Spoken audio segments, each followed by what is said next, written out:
Insight Stocks and Futures Market Preview for Tuesday, August 6th. Charts brought to you by eSignal 11. As usual, I'm going to keep this pretty short this week. Rich is out. I'm filling in for him here. There wasn't much to talk about today. The market had put in one of its narrowest, flattest, lightest volume days of the year, closing out at only 1.3 billion NASDAQ shares for the regular close, and we had only 320 million shares on the NASDAQ traded after the first hour's play. There's only about 2 other days this year that have come close to being that light. I think there's a couple things probably going on. First of all, here's a look at the S&P daily chart, and when I extend this out, we're getting near a potential 13 sell signal, and as I point out this weekend, we're still trapped under this uptrend line that we retested. So we're definitely at an area of the market. If you're not going to get back above that line soon, the roll's going to occur, right? And we're going to get a sell signal on top of it here in the next couple of days potentially. So I don't think there's a lot that the market has to look. There's not a lot of certainty right here in the market. The other thing that happened, obviously, over the weekend was the week-long, at least what it looks like so far, week-long global terror threat alert. And I think the market probably gets a little spooked by that and slows things down a little bit more, just everybody wondering if something's about to happen. So we ended up with one of the deadest days I can remember. Had a real hard time finding any real picks to post, and it was really horrible. I'll show you the intraday futures action in a moment. Let's take a look at some of the other indices really quick. Here's the NDX, which again had a 13 sell signal back on Friday, put in an inside day today as well. Not much to view there. Here's the SOX, drifted very much just sideways today. So not a lot of excitement out of any of these. Now here's the crude oil futures, 106.42. We are, of course, in the summer months. This is where oil prices tend to rise, and partially because of the heat, partially because of fears of hurricanes and any supply chain issues. You can see the real nice breakout that oil had here. Look at this nice inverted head and shoulders formation, long base from February all the way till June, and then a classic breakout ran from 98 to 108.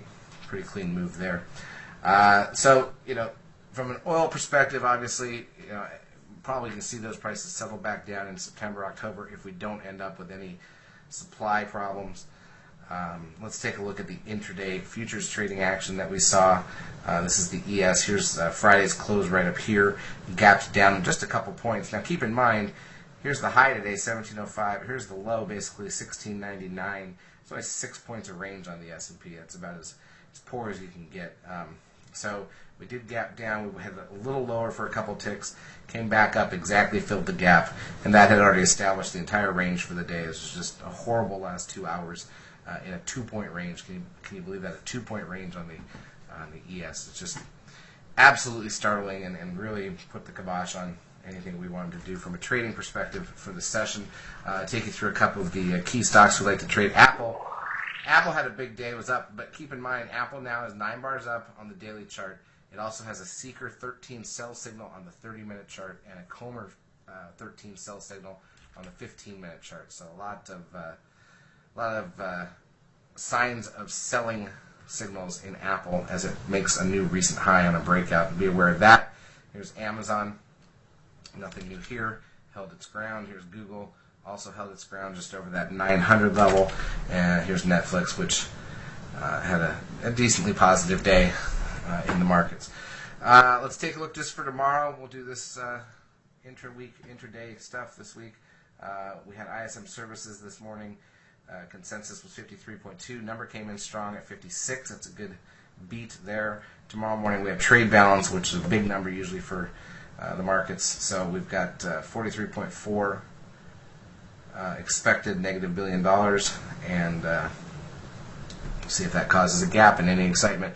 Obviously, we came into the week expecting Tuesday, Wednesday, and Thursday to be the more exciting days of the week. So the question becomes, are we really going to be hampered by this global terror alert? Or can we get some more volume back in the market and get to work on Tuesday? We will be here in the lab as usual, calling it as we see it. Have a good night.